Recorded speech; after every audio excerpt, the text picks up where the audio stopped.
corporate Democrats keep telling us that we have to move to the right in order to win elections. And of course, we maintain that the exact opposite is true. We have to move in a populist left direction in order to win. Today, we have even more evidence of this. Recently, the Democrats rolled out 2 new tricks. One of them is searching for veterans to run as Democrats. Now, that's a trick because they're putting the fact that they're a veteran ahead of everything else. So policy is second if it's on the list at all in terms of things they're looking for. Number 1 is, are you a veteran? Because they believe veterans, you can't disagree with a veteran, and you're going to have some sort of Pavlovian response and be like, I guess I gotta vote for the veteran, and then you go vote for the veteran.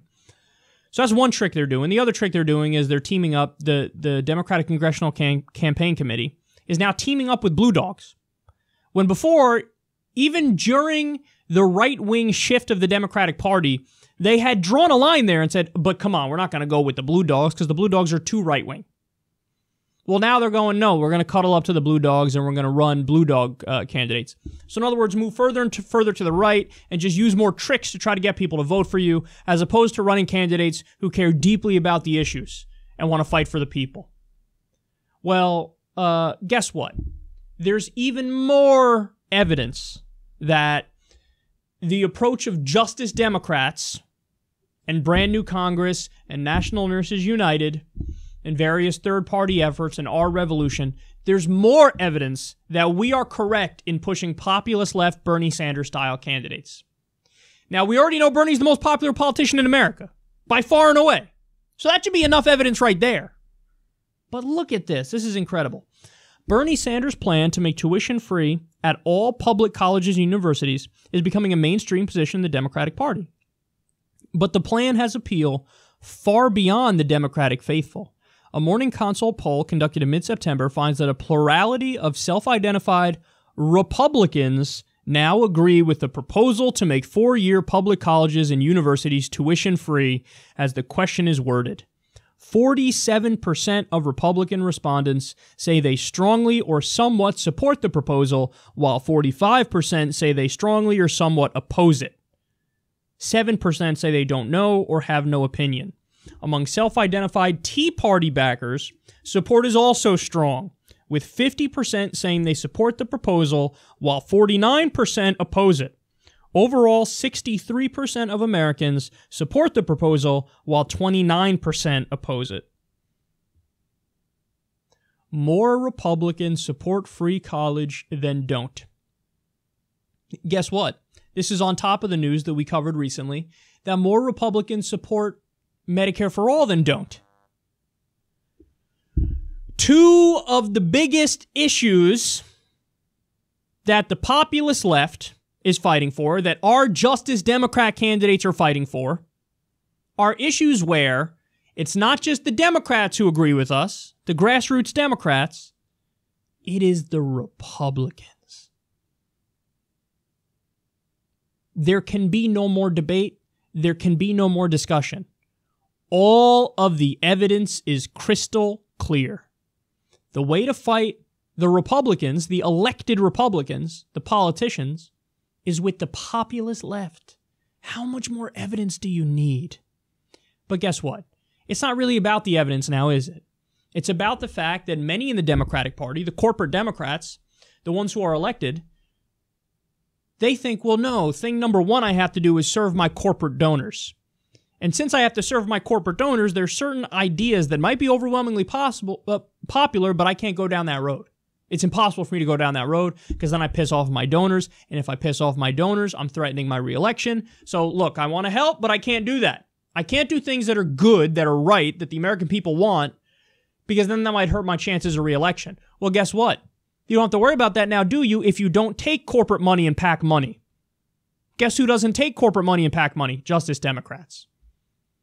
So they raise money from you, from the people, which, by the way, is not even a permanent solution. We don't want that. We want to have clean elections so that nobody has to ask anybody for money. You have clean elections, so publicly financed elections. But in the meantime, we don't have that yet. So the only way to stay competitive is to try to raise money in small dollar amounts from regular people so that we know our politicians are beholden to you and not the corporate donors and not the billionaires and not the corporations. So This is the answer. And it's so clear that this is the answer, which is why I need you to go to justicedemocrats.com/fight. I need you to go to justicedemocrats.com/fight and get involved here. It's not about me. It's not about anything but the issues that we're pushing and that we're trying to win on. And those issues are free college, Medicare for all, living wage, ending the wars, ending the drug war, money out of politics, a new deal to get millions of jobs and rebuild our crumbling infrastructure, which gets a grade of D+. There's so much we could do. There's so much we could do. There's so much we need to do. There's so much that we've needed to do for decades now. And we haven't done it because our government is bought and owned by special interests. There's a reason why Congress has anywhere between a 12% and a 25% approval rating on any given day. Because everybody knows they voted for the lesser of two evils and they've all sold out. Well, now you have the option that's not the lesser of two evils. You have an option that's simply a good option. That the polls show they are representing you.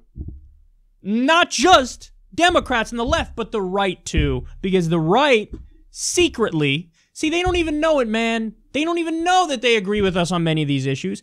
Because the media makes too much of a deal about labels. But the reality is most Americans don't know much about labels. And they just say, I don't know, tell me the issue, I'll tell you if I like it or not. So Bernie Sanders got more so-called conservative support in the primaries than Hillary Clinton did. Now you're going, hold on, but that makes no sense. Hillary's obviously more right-wing, more conservative than Bernie. But people don't give a fuck about labels. There's many people who call themselves far-right Republicans who, when you ask them, you go down the list, they go, yeah, I'm a far-right Republican, but I want a living wage, I want free college, I want Medicare for all. So they don't even know that they have social democratic leanings. Well, we're here to run campaigns on the issues and win. And we're going to show these fucking blue dogs, and we're going to show these corporate Democrats that they've been wrong all along. Because what did I tell you after the last election?